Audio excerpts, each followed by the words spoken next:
Pakistan is dying.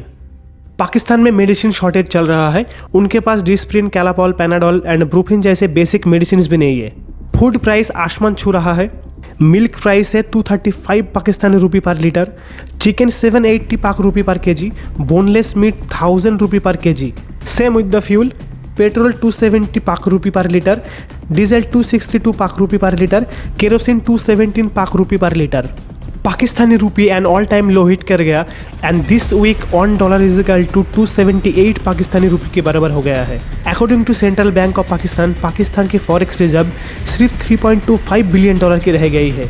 Pakistan के लोग subsidise गेहूं लेने के लिए ट्रकों के पीछे भाग रहे हैं एंड लास्ट 28 डेज में पाकिस्तान पर 58 टेरर अटैक हो चुका है। But why? पाकिस्तान की हालत इतनी खराब हुई कैसे? जहां पाकिस्तान के लोग भूखे मर रहे हैं, वही पाकिस्तान की एक फैमिली के पास इतना सारा पैसा आया कहां से? एंड पाकिस्तान का बेस्ट फ्रेंड ही पाकिस्तान के ऊपर टेरर अटैक क्यों करवा रहा है? पाकिस्तान में हालात लगातार बिगड़ते जा रहे हैं। पाकिस्तान की इंपोर्ट कैपेसिटी रसातल में पहुंच गई है। पाकिस्तान के करंट सिचुएशन को अच्छी तरह से समझने के लिए हमें इसका रूट कॉज जानना होगा एंड फॉर दैट हमें थोड़ा पीछे जाना होगा।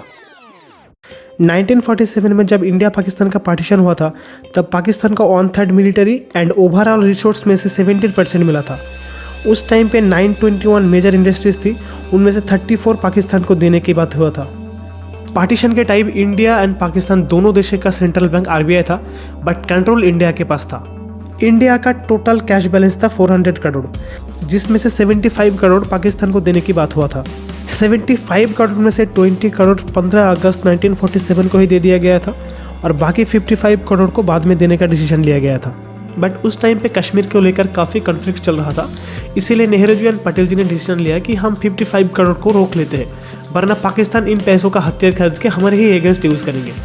हालांकि गांधी जी इन पैसों को बाद में वापस दिला दिया था, बट इससे भी पाकिस्तान को कुछ खास फायदा हुआ नहीं, क्योंकि पाकिस्तान का लीडरशिप स्ट्रॉन्ग नहीं था। जहां इंडिया के पास नेहरू जी, गांधी जी, पटेल जी जैसे मल्टीपल स्ट्रॉन्ग लीडर थे, वही पाकिस्तान में जिन्ना के बाद कोई स्ट्रॉन्ग लीडर आया ही नहीं। जिन्ना की डेथ के बाद ना तो जिन्ना की लेवल का कोई स्ट्रॉन्ग लीडर बना और ना ही पाकिस्तान आर्मी ने बनने दिया। आज तक पाकिस्तान में 29 PM बने हैं और उनमें से किसी ने भी अपना 5 साल का टर्म पूरा नहीं किया है। किसी को मार दिया गया तो किसी का तख्ता पलट कर दिया गया। इमरान खान जो शहबाज के पहले PM थे, उनको भारे रैली में गोली मार दिया गया एंड पाकिस्तान की एजेंसीज किसी को आइडेंटिफाई भी नहीं कर पाया। पाकिस्तान में इतने बड़े बड़े लीडर का मर्डर हो चुका है, बट आज तक किसी को भी सजा नहीं हुआ है। क्या लगता है किसी बड़े आदमी की मदद के बिना ऐसा संभव की? जब इंडिया और पाकिस्तान आज़ाद हुआ था, तब सोवियत यूनियन एंड अमेरिका के बीच में कोल्ड वॉर चल रहा था। सोवियत यूनियन का साउथ एशिया पर बहुत ही कंट्रोल था। ऐसे में अमेरिका पाकिस्तान को एक ऑप्शन की तरह देखता है एंड अफगानिस्तान पे अपना कंट्रोल पाने के लिए मुजाहिदीन तैयार करता है और इन सब की ट्रेनिंग का जिम्मा लेता है पाकिस्तान। तो जब सोवियत यूनियन और अफगानिस्तान की लड़ाई चल रही थी, तब US ने अपनी मिलिट्री उतरने की वजह मुजाहिदीनों को रेडी किया। इससे ना तो किसी US सिटीजन की जान खतरे में पड़ा और ना ही किसी को बारी बारी सैलरी देना पड़ा एंड रिस्क बिल्कुल ख़त्म हो गया, क्योंकि अगर US अपनी मिलिट्री उतरता तो यह US एंड सोवियत यूनियन की वॉर कहलाता। तो US ने मुजाहिदीनों को हथियार दिया और इन सब की ट्रेनिंग हुई पाकिस्तान में। पाकिस्तान ने हर तरह की मदद करी, इनको ट्रेनिंग दिया, इनको हमले करने का रूट दिया, इनको खाने और रहने का जगह दिया, जिसके बदले पाकिस्तान को US की तरफ से बहुत सारा पैसा मिला। US ये पैसा कभी एड के तौर पे तो कभी ह्यूमन राइट्स के बहाने भेजता था। यूजुअली फॉरेन एड उन देश को मिलता है जो बहुत ही गरीब है या फिर किसी क्राइसिस से गुजर रही है, बट पाकिस्तान को फॉरेन एड मिलता था अपनी स्ट्रेटेजिक लोकेशन की वजह से। मतलब जहां इंडिया और बांग्लादेश जैसे देश प्रोडक्शन और एक्सपोर्ट के थ्रू अपनी इकोनॉमी को धीरे धीरे ग्रो कर रहे थे, वही पाकिस्तान किसी दूसरे देश के ऊपर डिपेंड हो गए थे।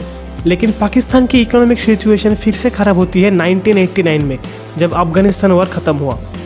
US एंड पाकिस्तान की ट्रेन किया हुआ मुजाहिदीनों ने अफगानिस्तान गवर्नमेंट को ओवरथ्रो करके तालिबान रूल इस्टेब्लिश कर दिया था। US भी सोवियत यूनियन को हरा के खुश था। कहानी में ट्विस्ट तब आता है जब 9/11 का हमला होता है। 11 सितंबर 2001 अमेरिका के वर्ल्ड ट्रेड सेंटर पर अलकायदा टेरर अटैक करता है। एक बार फिर अमेरिका को पाकिस्तान की ज़रूरत पड़ता है, क्योंकि अमेरिका अलकायदा को कम्प्लीटली ख़त्म करना चाहता था एंड अलकायदा अफगानिस्तान और पाकिस्तान के बॉर्डर से ऑपरेट करता था। इस बार US ने पाकिस्तान के लिए कोएलिशन सपोर्ट फंड बनाया, जिसमें पाकिस्तान को काफ़ी पैसा मिला। 2009 में यूएस ने कैरी लोगर बिल पास किया जिसमें पाकिस्तान को $1.5 बिलियन पर ईयर की एनुअल असिस्टेंस देने की प्रपोजल था। लेकिन ये जो पैसा मिलता था पाकिस्तान इनको अमेरिका की वॉर एंड टेरर में इस्तेमाल करने की बजाय पाकिस्तान अपने आर्मी को स्ट्रॉन्ग करने में एंड अपनी इकोनॉमी को बचाने के लिए करता था।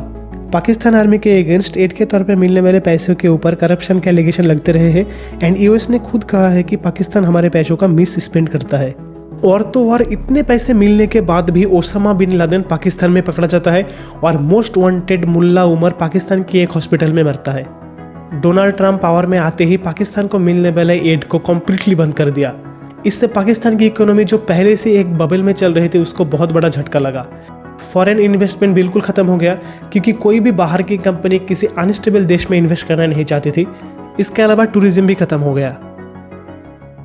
यूएस के पीछे जाते ही पाकिस्तान में एंट्री होता है चाइना की। चाइना पाकिस्तान को लोन पर लोन दिए जा रहा है एंड 2015 में बीआरआई के under China Pakistan economic corridor की शुरुआत करता है। पाकिस्तान को जितना पैसा चाहिए चाइना उतना दे रहा है। चाइना ने अभी तक पाकिस्तान को $30 बिलियन से भी ज्यादा का लोन दे चुका है। इससे भी पाकिस्तान की इकोनॉमी के ऊपर कुछ खास फर्क नहीं पड़ा क्योंकि चाइना लोन देने के लिए यूज करता है debt trap strategy. Debt trap strategy सबसे पहले चाइना इकोनॉमिकली वीक कंट्री को ओवर जेनरियस लोन ऑफर करता है, फिर उनके सामने कुछ शर्तें रख देता है जैसे कि हाई इंटरेस्ट रेट चार्ज करेगा, लोन पे करने का टाइम देगा 10 से 15 साल, whereas global standard of repayment is 28 to 30 years. Also पूरा कंस्ट्रक्शन का काम चाइनीज कंपनी ही करेगी विद द चाइनीज वर्कर्स। इससे चाइना का पैसा चाइना में वापस चला जाता है but on paper economically weak country के ऊपर डेट बढ़ जाता है। फिर आता है स्टेप 3। अगर कोई कंट्री चाइना को लोन पे नहीं कर पाता है तो चाइना उस एसेट को लीज पर ले लेता है और अपने फायदे के लिए यूज करता है। इसी के चलते पाकिस्तान की ग्वादर पोर्ट को चाइना ने लीज पर ले चुका है। इसके अलावा पाकिस्तान की एक्सटर्नल डेट इतनी ज्यादा है कि उनको जितना पैसा मिलता है वो सब लोन चुकाने में खर्च होता है। इसे आप इस तरह से समझो कि एक आदमी के पास मल्टीपल क्रेडिट कार्ड है, वो बस एक कार्ड का पेमेंट दूसरे कार्ड से कर रहा है और दूसरा कार्ड का पेमेंट तीसरे कार्ड से कर रहा है। इससे वो ईएमआई तो चुका रहा है बट एक्चुअल प्रॉब्लम सॉल्व नहीं होता है, उल्टा इंटरेस्ट और बढ़ जाता है। सेम इसी कॉन्सेप्ट से पाकिस्तान की इकोनॉमी चलती है। रिसेंट जो ब्लैकआउट हो रहा है उसके पीछे भी चाइना ही है। इमरान खान ने जब सीपेक के ऊपर काम बंद करवा दिया था तो चाइना इससे थोड़ा नाराज हुआ था एंड पाकिस्तान में जो चाइनीज पावर प्लांट्स है उनको पेमेंट इशू के बहाने से बंद करवा दिया था। अब क्योंकि पावर प्लांट की शॉर्टेज है तो बाकी पावर प्लांट्स के ऊपर लोड बढ़ गया एंड पावर कट हो रहा है। ऊपर से 2022 में पाकिस्तान में फ्लड आ गया था, 1/3 ऑफ पाकिस्तान पूरा डूब गया था एंड $30 बिलियन का नुकसान हुआ था। एंड आग में घी डालने का काम किया रशिया यूक्रेन वॉर। पिछले साल जब रशिया एंड यूक्रेन की वॉर स्टार्ट हुआ था तब वर्ल्ड वाइड फूड क्राइसिस हो गया था क्योंकि रशिया एंड यूक्रेन मिलकर वर्ल्ड की 30% व्हीट सप्लाई कंट्रोल करता है। ये क्राइसिस इतना सीरियस था कि इंडिया ने व्हीट एक्सपोर्ट को बैन कर दिया था। इंडिया इस क्राइसिस को मैनेज कर पाया क्योंकि इंडिया के पास व्हीट के बफर स्टॉक मौजूद था जो कि पाकिस्तान में नहीं था। इसीलिए पाकिस्तान में लोग सब्सिडाइज गेहूं लेने के लिए ट्रकों के पीछे भाग रहे हैं।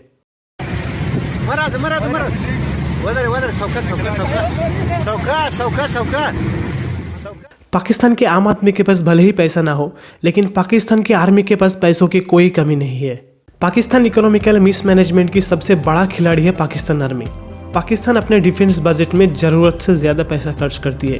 पिछले साल पाकिस्तान की टोटल बजट था 9,502 बिलियन रुपीज, जिसमें 1,523 बिलियन रुपीज सिर्फ डिफेंस में गया। ये टोटल बजट का 15% से भी ज्यादा है। पाकिस्तान आर्मी 1947 के बाद आधे से ज़्यादा टाइम पाकिस्तान को रूल कर चुका है और इनके पास फॉरेन पॉलिसीज एंड सिक्योरिटीज़ में बहुत पावर होता है। ये लोग सिर्फ उनको ही पीएम बनाता है जो इनके हिसाब से चलता है। पाकिस्तान में कोई भी लीडर आर्मी सपोर्ट के बिना इलेक्शन नहीं जीत सकता। आपने कभी सुना है किसी देश की आर्मी सीमेंट, कपड़े, इंश्योरेंस जैसी चीज़ बेचती है? पाक आर्मी दुनिया की इकलौती आर्मी है जो सीमेंट, कपड़े, मीट, इंश्योरेंस, रियल एस्टेट ये सब बेचती है। पाकिस्तान के अंदर ब्रेड भी मिलिट्री ओन बेकरी से बनता है। पाकिस्तानी बैंक्स को भी आर्मी ओन करती है एंड टोटल प्राइवेट एसेट का 7% आर्मी के पास है। पाक आर्मी पाकिस्तान की सबसे बड़े रियल एस्टेट डेवलपर है। इनके पास 50 से ज़्यादा हाउसिंग प्रोजेक्ट है including 16,000 acres in Islamabad and Karachi में 12,000 एकर्स की ज़मीन है जो उनको गवर्नमेंट से फ्री ऑफ कॉस्ट मिला है।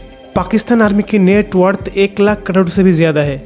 इनकी आर्मी की टॉप 100 ऑफिसर्स की वेल्थ देखा जाए तो वो है मोर देन 35,000 करोड़। अगर हम जावेद बाजवा की फैमिली को देखें जो इससे पहले पाकिस्तान की आर्मी चीफ था, 2016 में इनकी वाइफ की वेल्थ थी 0 और जब जनरल साहब रिटायर्ड हुए तो इनकी वाइफ की वेल्थ 220 करोड़ हो गए। और अगर पूरी बाजवा फैमिली की वेल्थ को देखा जाए तो वो है 1270 करोड़। कुछ तो गड़बड़ है, जरूर कोई ना कोई गड़बड़। बहुत से ऑब्जर्वर ये मानते हैं कि अगर पाकिस्तान की इकोनॉमी को ग्रो करना है तो पाकिस्तान की इकोनॉमी से आर्मी के कंट्रोल को ख़त्म करना होगा, लेकिन इस डायरेक्शन पर अगर थोड़ा सा भी काम होता है तो उसे वहीं पे रोक दिया जाता है। इन सारे इकोनॉमिकल प्रॉब्लम के अलावा पाकिस्तान के सामने एक और प्रॉब्लम है terror attack. As I said before, पिछले 28 डेज में पाकिस्तान के ऊपर 58 टेरर अटैक हो चुका है। जिन तालिबानों को पाकिस्तान ने कभी ट्रेन किया था वही तालिबान आज पाकिस्तान के ऊपर अटैक कर रहा है। अगर इंडिया का भी पाकिस्तान के ऊपर अटैक करता है तो अफगानिस्तान से इंडिया के ऊपर काउंटर अटैक किया जा सकता है। यही सोचकर पाकिस्तान ने अफगान बॉर्डर पर रहने वाले ट्राइबल लोगों के हाथों में हथियार थमा दिया, ट्राइबल लोगों को मिलिटेंट बनाया। उन्हीं मिलिटेंट्स की वजह से टीटीपी जैसे ऑर्गेनाइजेशन का जन्म हुआ जो पाकिस्तान के ही ऊपर अटैक कर रहा है। If you have snakes in your backyard, you can't expect them to bite only your neighbors. Eventually, they will bite the people who keep them in the backyard. TTP Pakistan के गवर्नमेंट को overthrow करके पाकिस्तान पर Islamic state establish करना चाहता है। साथ ही TTP चाहता है कि बलूचिस्तान एक अलग देश बन जाए, पंजाब अलग हो जाए, सिंध अलग हो जाए। इन शॉर्ट इनकी एजेंडा है पाकिस्तान के 4 टुकड़े करना। I hope you like the video. अगर आपको इस तरह के जियोपॉलिटिकल वीडियो देखना पसंद है then click on this playlist.